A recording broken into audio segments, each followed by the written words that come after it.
Hello, my dear student. Once again, welcome back in your best channel MS Coaching Institute.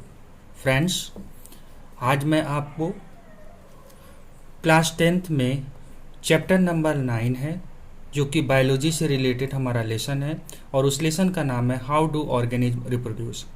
इससे related जो important question possible हो सकते हैं मैं बताने जा रहा हूँ। इसमें मैं कुछ क्वेश्चन बताऊंगा, ऐसे करके मैं 3-4 वीडियो डालूंगा इस लेसन से रिलेटेड और उसमें जो पॉसिबल इंपॉर्टेंट क्वेश्चंस होंगे वो मैं आपको यहाँ पर विथ आंसर बताऊंगा। तो आइए पहला क्वेश्चन देखते हैं इसमें क्या है। इसमें फर्स्ट क्वेश्चन है trace the path a male gamete takes place to fertilize a female gamete after being released from the penis. इसमें बोल रहा है कि जब पेनिस से जो मेल गैमेट है वो रिलीज हो जाता है तो उसके बाद फर्टिलाइज होने के लिए फीमेल गैमेट के साथ वो जब आगे बढ़ता है फ्रॉम द पेनिस तो किन किन पाथवे से होकर के जाता है। तो इसका आंसर देखिए यहाँ पर मैंने मेंशन कर दिया हुआ है। सबसे पहले आपको पता है मेल गैमेट जो होता है दैट इज कॉल्ड स्पर्म। तो स्पर्म किस में एंट्री करता है? सबसे पहले फीमेल के वेजाइना में एंट्री करता है and then it moves into the uterus. Uterus में जाता है और यूट्रस से फिर कहाँ पहुँचता है? Fallopian tube. और यही वो जगह है जहाँ पर फीमेल गैमेट का मेल गैमेट के साथ फ्यूजन होता है। दैट मीन्स कि स्पर्म का ओवम के साथ में फ्यूजन होता है। स्पर्म मेल का और ओवम या जिसे हम एग सेल कहते हैं फीमेल का, ये आपस में फ्यूज होते हैं। ठीक है, और इसी जगह पर जब फ्यूजन होता है तो उसे हम कहते हैं कि सक्सेसफुली फर्टिलाइजेशन हो गया है। तो हमसे ये ट्रैक पूछ रहा था कौन कौन से रास्ते से हो जा रहा है, तो ये आपका आंसर हो जाएगा। क्वेश्चन नंबर 2 आपसे पूछा हुआ है state the number of set of chromosomes present in a zygote. एक ह्यूमन बीइंग की बात की जाए, जो जाइगोट नंबर ऑफ क्रोमोसोम्स है वो कितने प्रेजेंट होते हैं जाइगोट में। तो आपने अगर इस लेसन को बहुत अच्छे से पढ़ा होगा तो आपको पता होगा कि ह्यूमन बीइंग के अंदर में 2 तरह के सेल्स होते हैं जो हम लोगों ने पढ़ा हुआ है। एक होता है सोमेटिक सेल्स, और एक कौन सा होता है? एक होता है जर्म सेल्स या इसी को हम कहते हैं रिप्रोडक्टिव सेल्स। तो जो सोमेटिक सेल्स होता है उसमें नंबर ऑफ क्रोमोसोम्स 46 होते हैं या इसी को हम 23 पेयर्स बोलते हैं।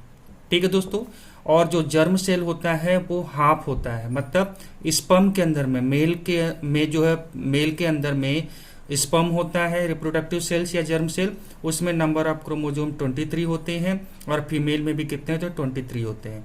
तो जब ये आपस में फ्यूज होते हैं तो जाइगोट बनता है। तो आपसे पूछ रहा है जाइगोट में कितने सेट होंगे।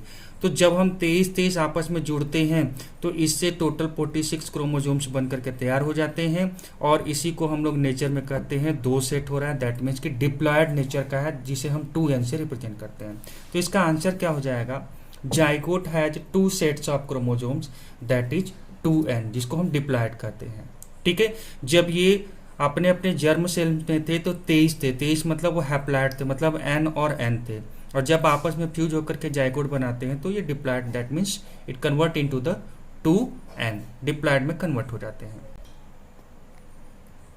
Now see the question number 3, what is the pathway of sperm during ejaculation. Ejaculation के समय में पाथवे स्पर्म का क्या होता है, मतलब कहाँ से होकर के स्पर्म आता है और वो इजैकुलेट होता है, ये आपसे क्वेश्चन पूछा हुआ है। तो इसका आंसर क्या हो जाएगा? इसका आंसर मैंने यहाँ पे लिखा हुआ है। आंसर लिखने का पर्पज मेन है कम समय में आपको ज़्यादा से ज़्यादा क्वेश्चन को कवर करवाना। स्पर्म सबसे पहले कहाँ से आता है? इजैकुलेशन का मतलब स्पर्म का बाहर निकलना। तो स्पर्म सबसे पहले कहाँ से आता है? टेस्टिस से जनरेट होता है। मेल में टेस्टिस होता है। ठीक है, तो टेस्टिस से स्पर्म जनरेट होता है और किस में जाता है? वॉश डिफरेंस में जाता है। वहाँ से यूरेट्रा में जाता है। तो ये पाथवे यूरेट्रा से फिर वो पेनिस के थ्रू वो बाहर की तरफ वेजाइना में इजैकुलेट होता है। तो इजैकुलेशन का पाथवे ये 3 हो गया, टेस्टिस से वॉश डिफरेंस से यूरेट्रा। इन रिलीज के दौरान जब स्पर्म इनसे रिलीज होता है तो कुछ ग्लैंड्स होते हैं, यहाँ पर मैंने लिख दिया है along this path various glands like prostate gland and seminal vesicles male के अंदर में 2 तरह के ग्लैंड्स जो पाए जाते हैं रिप्रोडक्टिव के लिए हेल्प करते हैं रिप्रोडक्शन में, that is called prostate and seminal vesicle. ये दोनों जो होते हैं कुछ सिक्रेशंस करते हैं जो कि स्पर्म्स को स्मूथली मूव करने में, इजीली पास होने में हेल्प करते हैं। ठीक है दोस्तों, क्वेश्चन नंबर 4 अगर हम देखें तो इसमें दे रहा है name the organs producing sperm and ओवा रिस्पेक्टिवली इन ह्यूमन। तो अगर आपने लेसन को पढ़ा होगा तो बहुत आराम से इसका जवाब आप दे सकते हैं। स्पर्म कहाँ से जनरेट होता है? टेस्टिस से जनरेट होता है। एंड ओवा कहाँ से जनरेट होता है, जिसे हम एग सेल कहते हैं, फीमेल में पाया जाता है, वो ओवरी से रिलीज होता है। तो इसका आंसर बहुत ही सिंपल है, आप बड़े आराम से इसे बता सकते हैं। क्वेश्चन नंबर 5 में दिया हुआ है what are the benefits of using mechanical barriers during sexual act. Sexual और एक्ट के दौरान जो मैकेनिकल बैरियर यूज किया जाता है जस्ट लाइक कॉन्डोम, ये कैसे बेनिफिट देता है, क्या फ़ायदा होता है। तो यहाँ पर मैंने आंसर लिख दिया हुआ है। सबसे पहला चीज़, they prevent the deposition and entry of sperm in the female genital tract.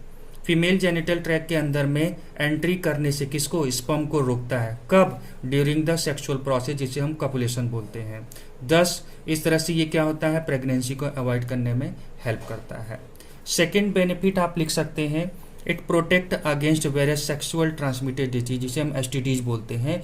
बहुत सारे सेक्सुअल ट्रांसमिटेड डिसीज होते रहते हैं ड्यूरिंग द सेक्सुअल प्रोसेस। जो डिसीज ट्रांसफर होते हैं उसे हम सेक्सुअल ट्रांसमिटेड डिसीज कहते हैं, उनसे भी ये प्रोटेक्ट करता है। जैसे सेक्सुअल ट्रांसमिटेड डिसीज में आता है एड्स, और दूसरा क्या आता है, साइफिलिस। ठीक है, ये साइफिलिस, ये 2 तरह की बीमारी हैं। इसके अलावा और भी बहुत सारे डिसीज हैं जो सेक्सुअली ट्रांसमिटेड होते हैं, तो इनमें ये प्रोटेक्ट करता है। तो इस तरह से मैंने टोटल आज 5 क्वेश्चन आपको करवाया हुआ है। ऐसे ही मैं इसी लेसन से रिलेटेड और भी क्वेश्चंस आपको प्रोवाइड करूंगा, और कहीं ना कहीं डेफिनेटली आपके टर्म टू एग्जाम में ये हेल्प करने वाला है। आप मेरे ऊपर ऐसा विश्वास करिए, आपको जरूर इससे फ़ायदा मिलने वाला है। तो अगर आपको लग रहा है कि इस तरह के क्वेश्चंस की रीडिंग करके आपके प्रिपरेशन और स्ट्रांग हो रहे हैं, तो आप हमें कमेंट के थ्रू ज़रूर बताएं। अगर आपको हमारा वीडियो अच्छा लगा तो आप लाइक करें और इसे ज़्यादा से ज़्यादा लोगों तक शेयर करें। Thank you so much for watching this video and have a nice day.